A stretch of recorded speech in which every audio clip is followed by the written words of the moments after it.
Hello everyone. This is a short little video for grade 7 and 8 religion students, possibly grade 6 religion students, and possibly also for religion students at O'Gorman High School, but definitely for the grade 7 and 8s. Today I was asked to do a short little lesson, sort of a social justice lesson and activity. All right, so that's this is like I said, I'm just going to stick straight to the point. Today the topic is the environment.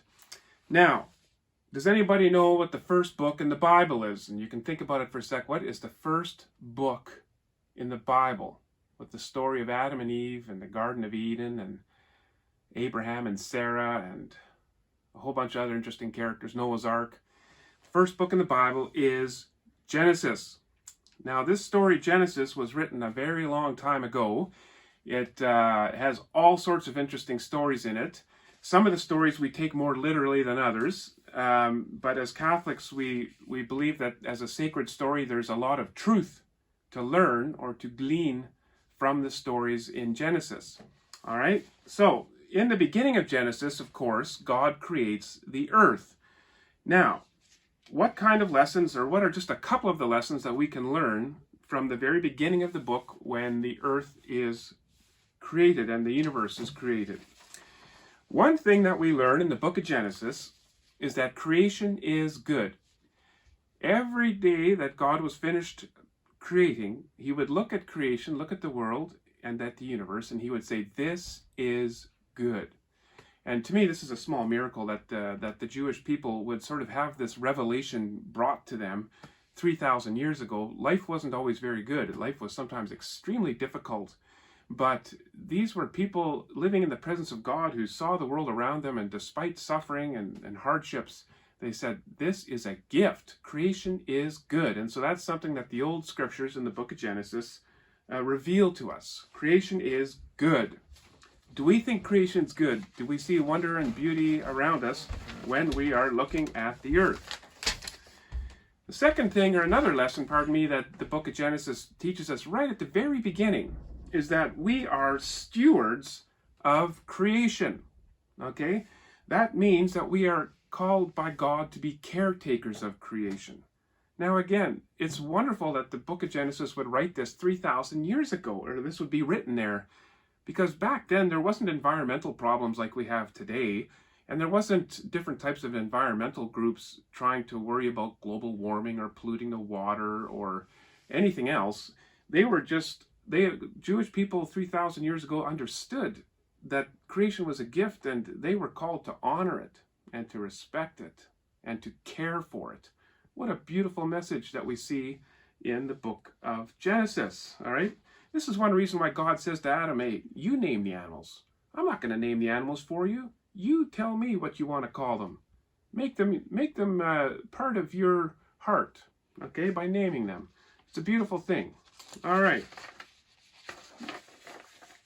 What else do I have written here? Okay, there was a couple of characters early on in the book of Genesis as well. Living in the Garden of Eden, there was Adam and there was Eve. Adam's name is sort of cute. It's a play on words in Hebrew that means dirt. Okay, Adam was created out of the dirt. And so it can be amusing. You should be able to have some fun with these stories too. So we remember Adam, his name means dirt. That's the first man. Eve has the most beautiful name in the entire world, as far as I'm concerned. It means mother of all the living. Powerful name, eh? It's beautiful stuff. Now, Adam and Eve, as good a time as they were having, unfortunately, they ate the fruit from the tree in the middle of the garden, didn't they? The tree of the knowledge of good and evil, and they had to leave the garden. I wrote down here that they were kicked out of the garden. And so they had to work from that point on, and life became a little more difficult. And sometimes as Catholics we refer to that as being that we live in a fallen condition.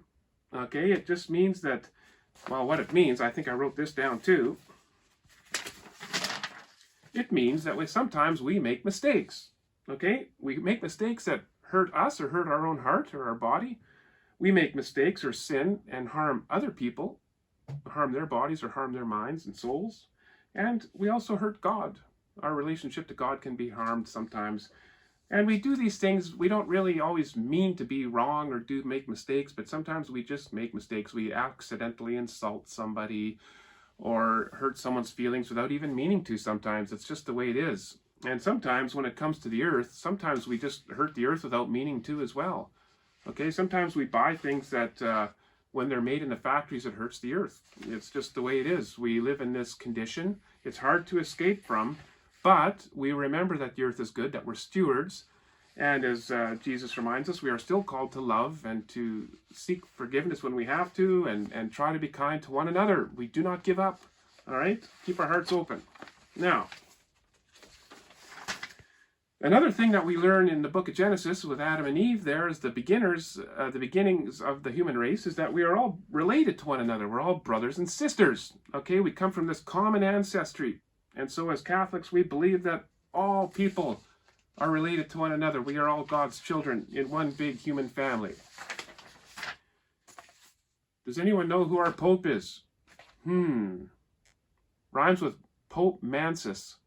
Yes, you know who it is, Pope Francis.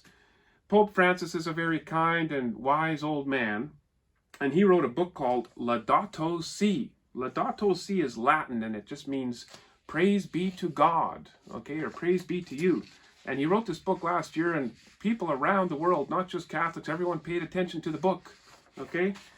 Why? Well, he was worried about the earth. The Pope is really giving voice to concerns that most of us have already about things like global warming, air pollution, water pollution, the harming to animals becoming extinct, rainforests disappearing. The Pope sees the earth in its broken state and he cares about it just like all of us do. And because he's the Pope, his voice matters. And so he articulated for us, he in his words, he sort of represented our concerns to the whole world. And he reminded us that we are called to care for the earth. He reminded us that we share the earth with all people. Okay? Oh, the earth is hurting. Did I not mention that already? Yes, I did. He also reminded us that we are part of the earth. We can't separate ourselves from the environment. The environment and us are interrelated tight, okay? Like a rope with the different twines wrapped together tightly. We are completely immersed and part of this earth. So what happens to the earth sometimes happens to us, okay? And so how we treat each other and how we treat the earth are a reflection of how we're doing in our minds and hearts, our souls. And the Pope reminds us to pray and to grow in wisdom and love and to care about people and to care about the earth. The earth is hurting. It is our common home. It is a gift and we are called to care for it. So the question is, in grade 7 and 8 during a COVID-19 isolation pandemic, what can you do to care for the earth? Well, one thing might be to write your politicians a little letter to say that you care about the earth. And there's probably a few other things we could brainstorm if we had more time. But again, this is sort of peculiar circumstances. So I just thought today that I would actually just go show you one thing that I do pretty much every day to live out this calling as a Catholic, to care for the earth and to love the earth, to show my love for it. All right, well, let's go. Hello everyone. So here I am now outside close to my house. There is a walkway here. This is actually an old rail bed. There used to be a railroad that went along here, and I don't know if you can see the garbage that you can see along the fence line here, but even on the other side where the bushes are, there is a lot of garbage here. This is a walkway. This is a pedestrian walkway where families walk to get to Gillies Lake. It's also a place where people, some of the poorest of the poor will hang out down here. It's also a place where birds and animals live. And as you can see, there is lots of garbage here. Now again, remember, we are here called to care for our earth and called to care for our common home.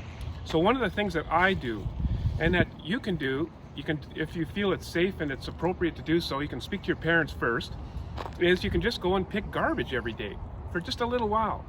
Sometimes before COVID, I would take high school students down here, about 10 of them, with the bus, and we would spend an hour down here and we'd fill up about 25 garbage bags and clean up this place, because you can imagine how beautiful it can be down here, because it's a lot of natural space, especially when the leaves come in. but it can be very, very dirty down here with all the garbage. So I go around and I just pick garbage every day. I take a couple of bags. One bag is for recycling. One bag is for just garbage that can't be recycled. I wear gloves, okay? And again, you want to talk to your parents before you do this stuff. Maybe your parents want to come with you. Okay, so obviously you guys know what's recyclable. The tin cans are my favorite to recycle. That's what industry can recycle most easily. And then from there I might go to plastic, okay? I use gloves and I'm not afraid to pick up stuff that's dirty, but I don't recommend you do that unless you're comfortable with it or you understand sort of what you're getting into. Again, it depends where you are too. If you go into the bush, I find garbage everywhere I go. I go 40 kilometers outside the city to go fishing on some back trail. I'll find garbage back there too. But in the city like this, especially in a place like this, it's also possible that you'll find things like broken glass and possibly even needles. Okay, so you don't want to touch those things. Tell your parents it's there though, because again, if your little brother or sister comes down here to play or whatever else and they find needles or broken glass, that's no good either. So it's definitely something you want to clean up, but I don't ask you to do that. I'm just asking you to do the easy stuff, like the tin that can be recycled, some of the plastic. If you find candy wrappers or Tim Hortons cups, McDonald's coffee cups, you can pick that stuff up and just bring it back and drop it in your green box or into your garbage can. And you're gonna just slowly make the earth a better, more beautiful place. And you don't have to do it in one day. It's something you can just do for 20 minutes a day with your brother or sister or by yourself or whatever. And just have some fun doing it, but realize that it's a prayerful type of activity. You're doing something good for the earth, and it's good for your own heart. It's a beautiful thing to do, and it's a simple thing to do that anyone can do to care for our common home. Laudato Si, praise be to God. It's a simple thing to do. Amen.